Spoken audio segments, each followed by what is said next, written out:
Hello friends, welcome back to Nalini mess. எல்லோரும் எப்படி இருக்கீங்க? இன்றைக்கி நளினி மெஸ் ரெசிபீஸில் டேஸ்ட்டான ப்ரௌனி ரெசிபி தான் பார்க்க போகிறோம். வீட்டில் இருக்கிற சாக்லேட்ஸ் எக்கு வச்சு நம்ம செய்ய போகிறோம்.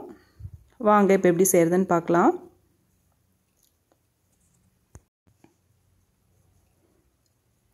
இப்போ ப்ரௌனி செய்கிறதுக்கு பார்த்தீங்கன்னா 1 கப் மைதா எடுத்திருக்கேன். அதே கப்பில் 1 கப் வந்து சுகர் எடுத்திருக்கேன். சாக்லேட்ஸ் பார்த்தீங்கன்னா வீட்டில் இருந்த சாக்லேட்ஸ் தான் எடுத்திருக்கேன்.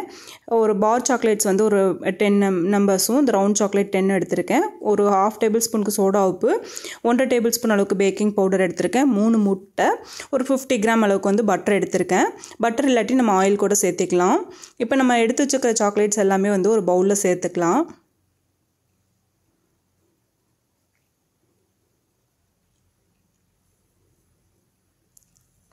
இது எல்லாமே வந்து கொஞ்சம் நல்ல டார்க் சாக்லேட்ஸாக இருக்கும். அதனால் வந்து நான் கொஞ்சம் கம்மியாக தான் போட்டிருக்கேன். நீங்கள் நார்மல் சாக்லேட் அப்படின்னா கொஞ்சம் நிறையாவே சேர்த்துக்கலாம். இப்போ சாக்லேட்ஸ் போட்டு அதுலேயே வந்து நம்ம எடுத்து வச்சுக்கிற பட்டரும் சேர்த்துக்கலாம். சேர்த்துட்டு இப்போ கொதிக்கிற தண்ணி மேலே நம்ம இந்த மாதிரி வைக்கும்போது வந்து சாக்லேட்ஸும் பட்டரும் வந்து நல்லா மெல்ட் ஆகி வரும். அது வரைக்கும் வந்து நல்லா ஹீட் பண்ணிக்கலாம். பாருங்கள், ஹீட் ஆகும்போது வந்து நல்லா சாக்லேட்டும் பட்டரும் வந்து நல்லா மெல்ட் ஆகுது. பாருங்கள், இந்தளவுக்கு நல்லா மெல்ட் ஆயிடுச்சு. இப்போ நம்ம இதை எடுத்துகிட்டு நல்லா ரூம் டெம்பரேச்சருக்கு ஆற வச்சு எடுத்துக்கலாம். இது ஆறிட்டுருக்கட்டும். நம்ம எடுத்து வச்சுக்கிற மாவு எல்லாத்தையும் வந்து சளிச்சு எடுத்துக்கலாம். இப்போ நம்ம எடுத்து வச்ச மைதா மாவு, சோடா உப்பு, பேக்கிங் பவுடர் 3 போட்டு நல்லா சளிச்சு எடுத்துக்கலாம். இப்போது சாக்லேட்டும் பட்டரும் வந்து நல்லா மெல்ட் ஆகிட்டு ஆறிடுச்சு. இப்போ ஆறினதில் வந்து நம்ம எடுத்து வச்சுக்கிற சர்க்கரை சேர்த்துக்கலாம்.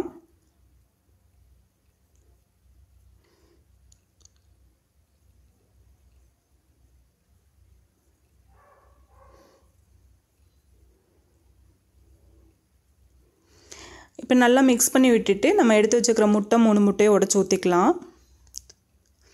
ஊற்றிட்டு சர்க்கரை வந்து நல்லா கரையிற அளவுக்கு வந்து நல்லா கேப் விடாமல் பீட் பண்ணிக்கலாம். நான் வந்து ஹேண்ட் பீட்டரில் தான் வந்து பீட் பண்ணுறேன். நல்லா வந்து சர்க்கரை வந்து நல்லா கரைஞ்சி வரணும்.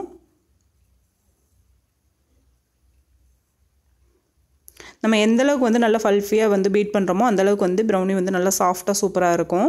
இப்போ இதுலேயே வந்து 1 ஸ்பூன் அளவுக்கு வந்து வெனிலா எசன்ஸ் சேர்த்துக்கிறேன்.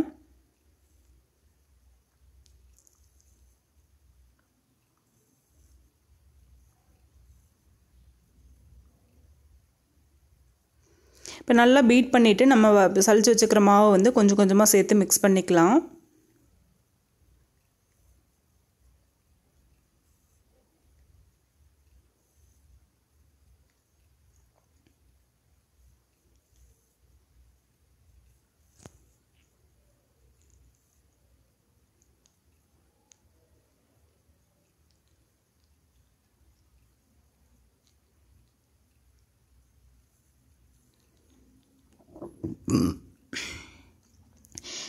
இப்போ மாவு சேர்க்கும்போது வந்து கொஞ்சம் கெட்டியாக இருக்கிற மாதிரி இருந்ததுனால நான் வந்து கொஞ்சமாக பால் சேர்த்துக்கிட்டேன்.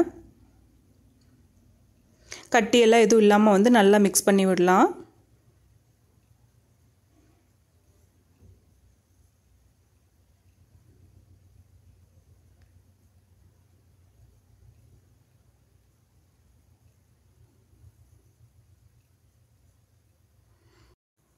இப்போ வந்து பேட்டரை வந்து நல்லா இந்த கன்சிஸ்டன்சிக்கு மிக்ஸ் பண்ணி எடுத்தாச்சு. இப்போ இதில் வந்து நான் முந்திரியும் பாதாமும் வந்து கொஞ்சம் ஸ்லைஸ் பண்ணி சேர்த்துறேன். இது வந்து ஆப்ஷனல் தான், வேணால் சேர்த்துக்கலாம், இல்லாட்டி ஸ்கிப் பண்ணிக்கலாம்.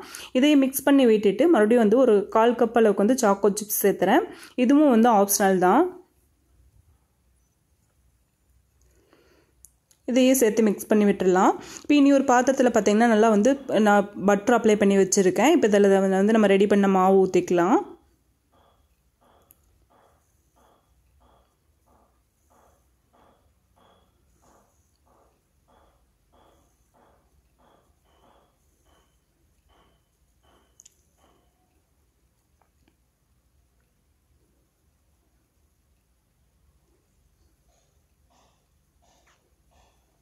இப்போ மேலேயும் வந்து கொஞ்சம் சாக்கோ சிப்ஸும் நட்ஸும் வந்து ஸ்ப்ரிங்கிள் பண்ணி விடுறேன். ஸ்ப்ரிங்கிள் பண்ணி விட்டுட்டு இப்போ வந்து வடசட்டியில் கோலப்பொடி போட்டு நல்லா ஹீட் பண்ணி விட்டுருக்கேன், ஃப்ரீ ஹீட் பண்ணி விட்டுருக்கேன். அது மேலே ஒரு ஸ்டாண்ட் வச்சுட்டு நம்ம கேக் ஊற்றி வச்சுக்கிற டின் வச்சிடலாம். வச்சுட்டு மேலே வந்து ஒரு மூடி வச்சு நல்லா மூடிடலாம். ஒரு 20 மினிட்ஸ் கழித்து பார்க்கும்போது இந்த அளவுக்கு ரெடியாக இருக்குது. இப்போ ஆஃப்டர் 40 மினிட்ஸ் பார்த்திங்கன்னா நம்மளுக்கு ப்ரௌனி வந்து நல்லா பேக் ஆகி வந்து ரெடி ஆயிடுச்சு. பாருங்கள், டூத் பிக் வச்சு குத்தி எடுக்கும்போது உள்ளே எதுவுமே ஒட்டல, ஸ்டிக் வந்து பிளெயினாக இருக்குது. ஸோ நம்மளுக்கு இப்போ ப்ரௌனி வந்து ரெடி ஆயிருச்சு. இது எடுத்து ஒரு 5 மினிட்ஸ் ஆற விட்டுறலாம். நல்லா சைடில் வந்து ஆறுனதுக்கப்புறமா இந்த மாதிரி நைஃப் வச்சு சைடில் எடுத்து விடலாம். சைடில் நல்லா எடுத்து விட்டு பிளேட்டில் கவுத்தி எடுத்தோம்னா டேஸ்ட்டான ப்ரௌனி வந்து ரெடி ஆயிருச்சு. இப்போ இது மேலேயே பார்த்திங்கன்னா நாங்கள் திரும்பவும் வந்து சாக்லேட் மெல்ட் பண்ணி அதில் கொஞ்சம் மில்க் ஆட் பண்ணிவிட்டு இந்த ப்ரௌனி மேலே வந்து நல்லா அப்ளை பண்ணி விட்டு கேக் மாதிரி டெக்கரேட் பண்ணியிருக்கோம். சைடில் பார்த்திங்கன்னா வேஃபர்ஸ் வச்சு வந்து டெக்கரேட் பண்ணியிருக்கோம் 2024. ஸோ இந்த ஐடியா வந்து என் பொண்ணோட ஐடியா.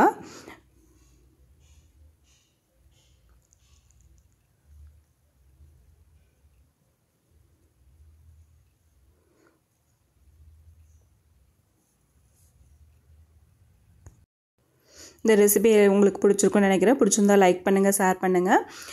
ஃபஸ்ட் டைம் நம்ம சேனல் விசிட் பண்ணுறீங்கன்னா சப்ஸ்கிரைப் பண்ணி சப்போர்ட் பண்ணுங்கள்.